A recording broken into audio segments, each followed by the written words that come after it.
welcome to the Times of Israel's Daily Briefing. It is Sunday, February 16th, and I'm Jessica Steinberg.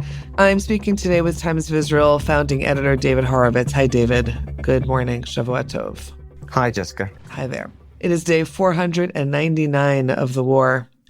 In the hours following their release home to Israel, released hostages Iair Horn, Sagui Dekel-Chen, and Sasha Trufanov revealed just the first emerging details of their captivity. We'll talk about that. It includes the fate of Horn's brother Eitan, who is still held hostage, what happened to Dekel-Chen while in captivity, the fact that Trufanov also was held alone, and of course all three of those hostages were taken from Nir Oz, kibbutz Nir Oz. So we'll talk about some more of those details. What's ahead as hostage families and supporters called for immediate negotiations in the second stage of the deal. That was during last night's Saturday night rallies. And more, all of that. We'll talk about it after a quick break.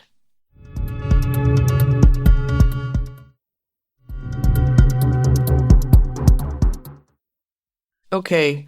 So, David, every week it's a little bit different, what we find, what we see. These were three male hostages, all taken from kibbutz Nir Oz, each with different familial setups and what they found out upon being released home. For instance, Sasha Trufanov, who was visiting his parents on Nir Oz, where he grew up, found out only upon being released that his father had been killed on the morning of October 7th. And his partner, his girlfriend, his mother, and his grandmother, who had been taken hostage, were all released last November. So all these details started pouring out very quickly, it felt like, over the course of Saturday and Saturday night.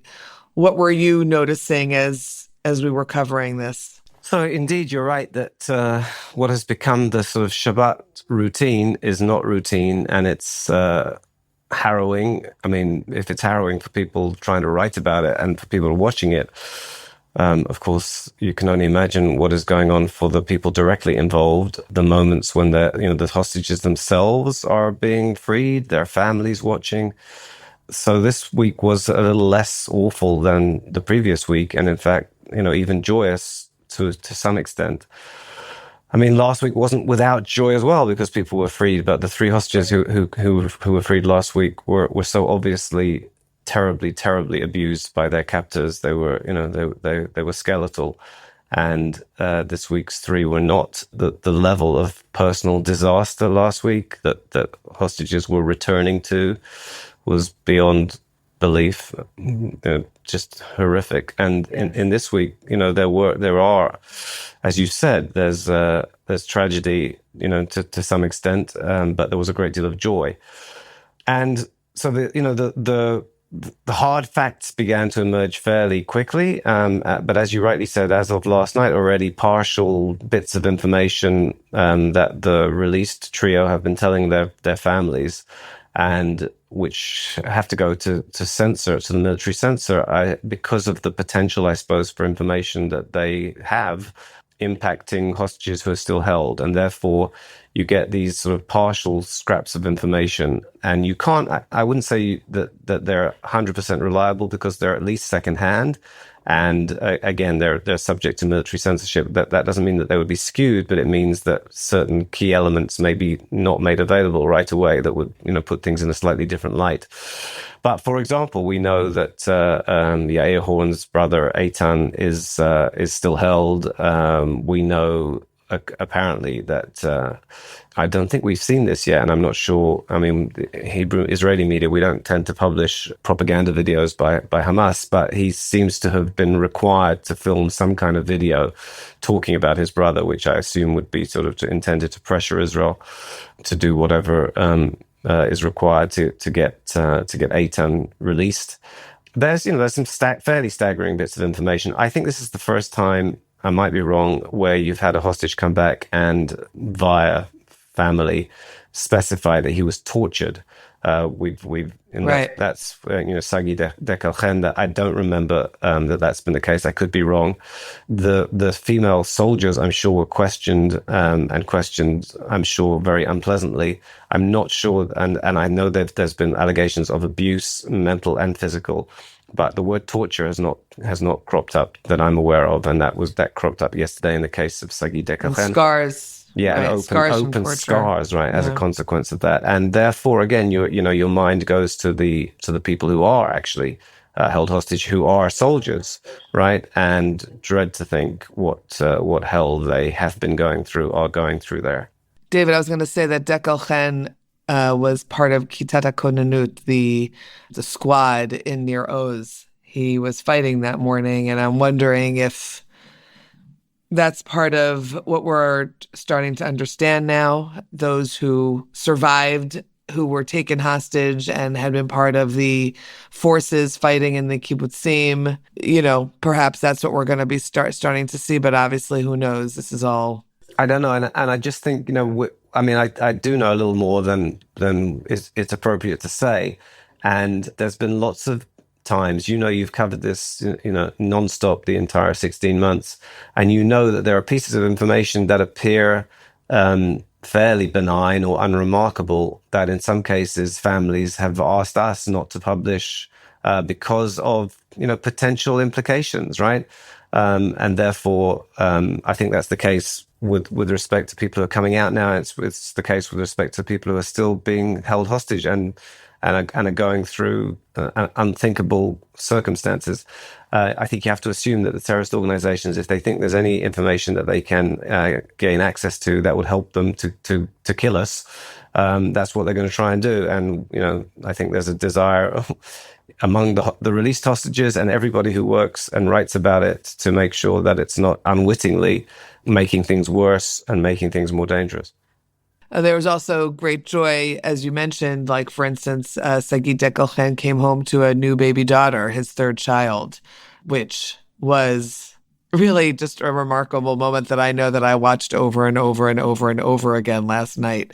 Just the reunion with his wife, and she was telling him the name of their daughter, and he just seemed really, this is really just from watching a video and looking at photos, he just seemed ready to welcome his life back as fully as possible, which was wonderful to see.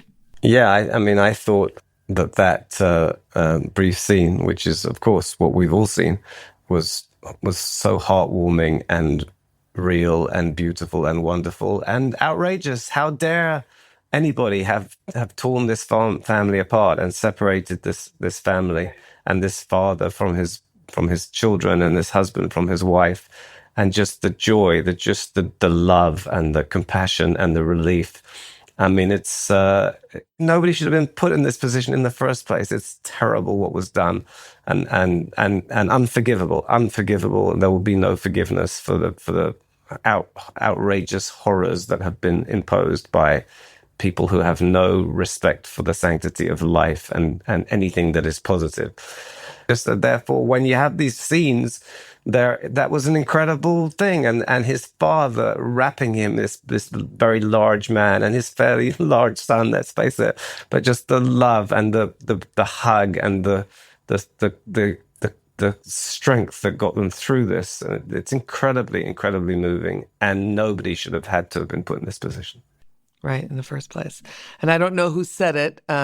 This is relating again to Dekel-Chen, whose father, Jonathan, is American-born and also lived on Nir Oz, was not there on October 7th, but lives on Nir Oz. Someone said, but of course, so here we have Dekel-Chen coming home to his young family, and there's still there are the soldiers, and there's other fathers of young children who are still held in Gaza, whose kids are still asking, when is Abba going to come home? Which brings me to my next question for you, David, which is the second stage of the hostage deal. The protests last night, the rallies and protests that were held as they are on every Saturday night, the question that keeps on being asked or demanded, depending on which rally or protest it was, more political or less political, was, The negotiations for the second stage of the deal must take place. That's what everyone in that realm is speaking about, that we have to make sure to bring home the rest of the hostages. And that was Ohad Ben Ami, one of the skeletal hostages released last Saturday. He had a video statement at the Hostage Square rally. It was presented at the rally last night saying, this is what has to happen. So my question to you is, where do you think we are on that? It seems very uncertain if we're heading back to those negotiations. So if my numbers are correct, there are 6 more living hostages who are supposed to be released in phase 1, and that means sometime in the next 2 weeks. According to the original schedule, that's 3 on this coming Shabbat and 3 in the course of the final week up to the final Shabbat. Out of 14 still on the list of the original 33 names of phase 1. So there's 6 who are alive, and we fear 8 who are dead. And then in the second phase, there are something like 59, 60 hostages, of whom we think 24 are alive, maybe more, something like that. These are lives that can be saved.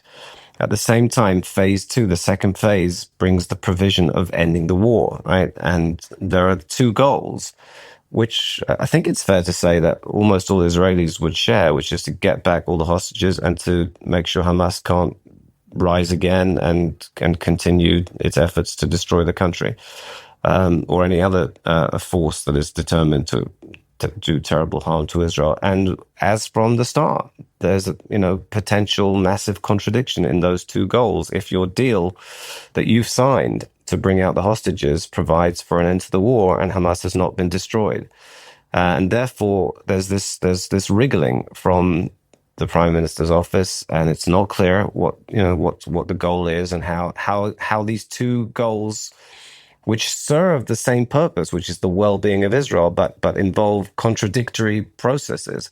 How are you going to square that circle?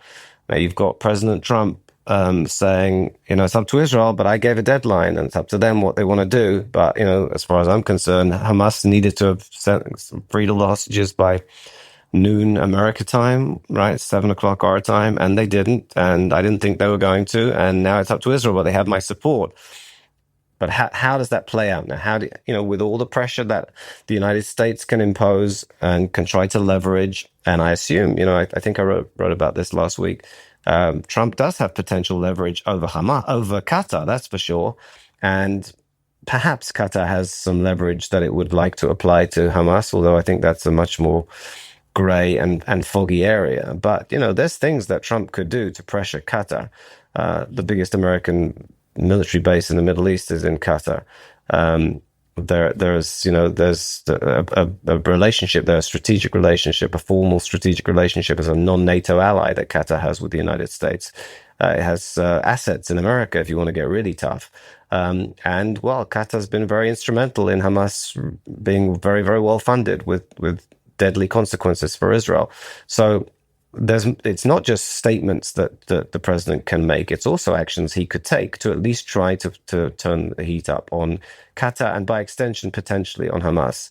I don't know if any of that's going to happen. He has said the same thing that we're all saying. We want all the hostages back and we want Hamas out of the picture. So it doesn't only depend on Israel to some extent, in that the American administration, this incredibly supportive of Israel on this issue, administration, there are things that it can do as well. And I think that will be very interesting. What you hear at the moment is you hear the Prime Minister trying to extend phase 1. First of all, trying to expedite the release of the 6, trying to add more names to the phase 1 list, trying to prolong phase 1 with the kind of the argument is apparently being made that says it's in Hamas's interest to extend phase 1 because there's a guaranteed ceasefire for now in phase 1, but who knows what's going to happen. I'm not sure Hamas is going to buy into that argument. There was talk last night of releases in the course of Ramadan, as though Hamas would have an interest in being humane, which I think is emphatically not the case, but just perhaps the Egyptians and Qataris would want to bring Ramadan into the picture as something we could do good things for people and keeping people alive during that month. But it's all very unclear, and we'll know more. I suppose we'll know more. The Secretary of State is Marco Rubio is in Israel today. He's meeting with Netanyahu as we're speaking now. Jessica, I'm sure there's a great deal going on behind the scenes that they're being pretty cagey about publicly. Right. We're going to take a quick break, which we haven't done yet. And there's just one more thing I want to ask you about. So stay with us.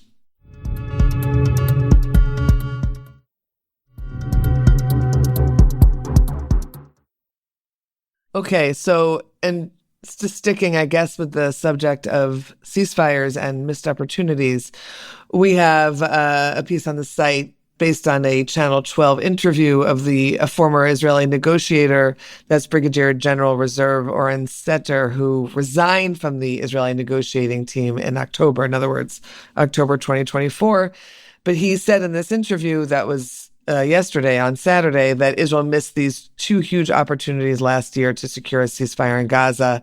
That was in March and July, which of course, and this was right before the end of August killing of the 6 hostages, which included Hirsch, Goldberg, Poland, and the 5 others. And it was, it's the thought that I know crosses everyone's minds all the time. What if we had this ceasefire earlier? What would have been?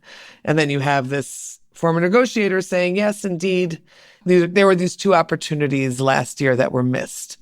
What does it make you think about as you hear this and organize the reporting on it on our pages? Well, we've heard the whole time, really, since very soon after November 2023, when there was the week-long truce. There were efforts immediately to negotiate a second one, and from fairly early on in that process, there were people in the security establishment, people connected to the negotiators. Remember that Israel's negotiators are the very senior figures in the security establishment, the head of the Mossad, the head of the Shin Bet, not the head of the army. He hasn't been flying off to Qatar and Cairo, but his point person was. And their argument almost the whole time was that we should be moving faster, and that there was that we should be doing a deal now, that we should be finalizing a deal now, and incredibly critical, generally privately, not all of them, of the political echelon. And then you had the defense minister, of course, the former defense minister, Yoav Gallant, who was more publicly critical, and alleged that political interests were clouding the judgment at the very top of the political echelon. So the interview last night was striking in terms of it being from somebody from within, and was very specific. It's the Netanyahu argument, the counter argument, and there was a very strong-worded statement of rejection of the accusation from the Prime Minister's office. Is that that it's a misrepresentation. There weren't clear-cut opportunities. Of course, we would have taken if there were.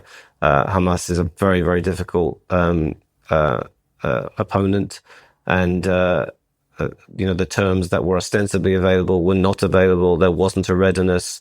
We actually got more people out earlier in the current deal than would have been the case if we'd taken previous deals. If and when all the material is published, people will draw their conclusions. I think most people in Israel believe that politics has entered this process, and that when you've got a coalition that is dependent for its Knesset majority on parties which are insisting that the hostages not be freed at the expense of ending the war. In other words, they want to see the hostages come out, but they don't think that the price that should be paid can be the end of the war. When you have that reality, people draw their conclusions, especially as there's a pretty wide belief that any kind of a deal that ostensibly provides for an end to the war is, by definition, is of a limited lifespan, and therefore, after hostages are all freed and the war ends, nobody thinks that Hamas is not going to provide endless pretexts for Israel to be able to say, well, this is, outrageous, and we've done this deal and we had a ceasefire, but Hamas is rearming and has done A, B, and C, and we cannot sit with our arms folded anymore.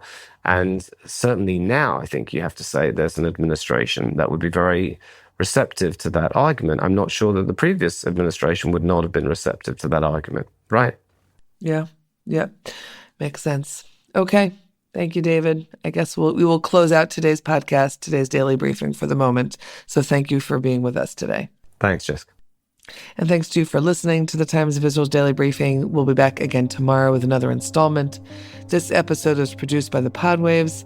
Any comments you have, you can always email us, podcast@timesofisrael.com. In the meantime, take care and Shavua Tov.